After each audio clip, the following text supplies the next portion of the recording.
If you define your benefit, if it's going to come at your expense, would you still define follow your it? expense. If God came down and said, here is my moral code and you should follow it, but even if you follow it, you are still going to end up in hell, are you going to follow it? Hey guys, welcome to today's video. Today I'm just going to be looking at it from a neutral perspective of this part of the debate, so let me know what you guys think in the comments below.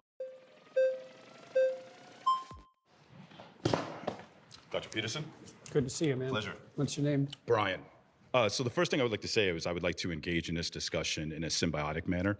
I would not like to engage where there is one clear winner and one clear loser. Emotions are activated and it ultimately comes about ego. So I'm just saying I'm really trying to understand your position, and I would just like you to really try to understand my position. Deal.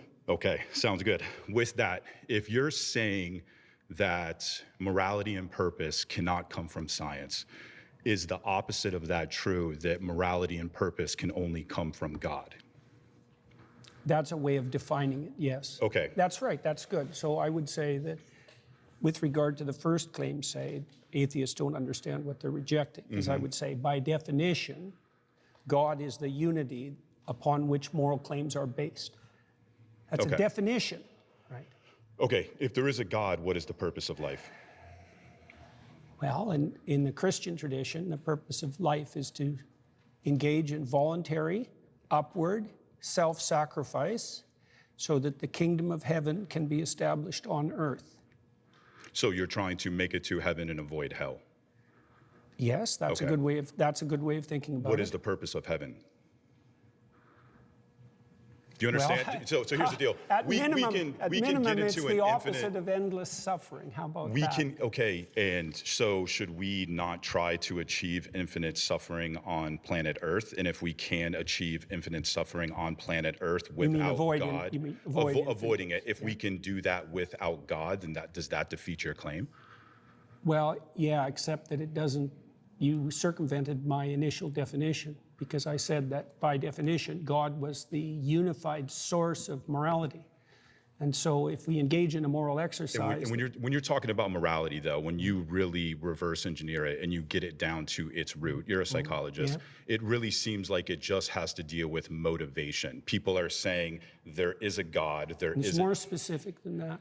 Well, so let me ask you this. So if there is a God and there is a moral code and it doesn't come at your benefit, are you going to follow it? It depends on how you define your benefit. If it's going to come at your expense, would you still follow it? If God came down and said, here is my moral code and you should follow it, but even if you follow it, you are still going to end up in hell, are you going to follow it? Well, that was the question that was put to Job and to Christ, right? Because they were required. Hang on, I'm answering your question. They were required to withstand trials that would break anyone and maintain their upward orientation regardless. And they did that with the motivation of believing that this omnipotent, all-loving God would somehow turn it into a benefit. So they still did it solely for their benefit. So yes, they did. Hang on. Let's define benefit. Like, if I did something for your sister, would that be to your benefit? Like, how are you defining your benefit? Do you mean one of your whims gratified now? Or do you mean you and everyone you love and know over some reasonable span of time? Like, so what do you mean by when you're talking about whims, I think you're talking about something that's more dopamine. When you're talking about morality, you're talking about something that's more serotonin and more ultimately satisfying. So you and I agree on a lot. I mean, when it comes to talking about how men should be masculine and things of that nature, you and I are 100% in agreement. We just don't agree on the justification that God is the only thing that provides morality. It's not a justification, it's a definition. What's the difference then between a definition and a justification? I mean, it's ultimately psychologically the same thing. Well, we have to define what we're talking about before we can debate. Okay, well, right? so here's my position. So I said that God, among other things... I'm actually a non-theist. I'm not an atheist. I believe the human condition is one of uncertainty. And what that means is that I don't believe that you can conclude there is a God with certainty, and I don't believe that you can conclude that there is a God without in the same position. Now, with that, I don't care. I still wake up every day, and I have motivation to be a moral person. Define moral.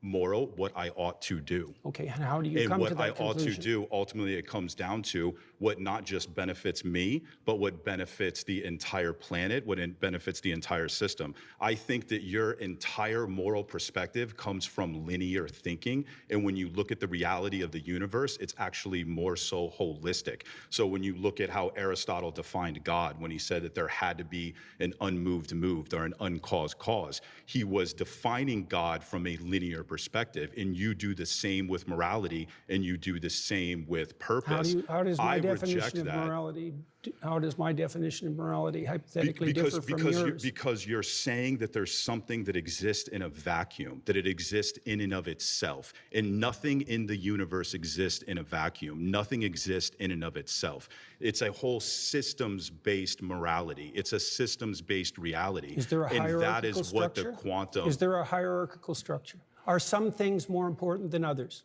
are some things. I think some things lead to more benefits than Then, others. by your own definition, some things are more important than others. Yes. Okay. What? I can agree with Peterson and Brian's points on this side. So Peterson is clarifying that for him, God is a definitional anchor for morality. It's about unifying principles that bind moral claims. I know he reminds Brian that even in holistic systems, hierarchy naturally kind of emerges. So some things benefit the system more than. But to Brian's point, him being calm, respectful, and open, I kind of like his vibe that he had going on. He wants a mutual understanding and not a gotcha moment like everybody else had. But he raises a valid critique. Defining God as morality's anchor doesn't prove it's the only possible anchor. He introduces systems theory to push back against a purely linear, old school philosophical frame. Now, on both sides, though, they have their cons. So Peterson's abstract definition can feel a little bit circular to me. If you define God as a moral unity, you presuppose what you're trying to prove. For Brian, his holistic morality sounds nice, but he doesn't clearly explain what enforces it or why people would obey it if it conflicts with self-interest. But I'm curious to know what your guys' opinions are, so leave a comment below, subscribe. I'm going to make more of these videos.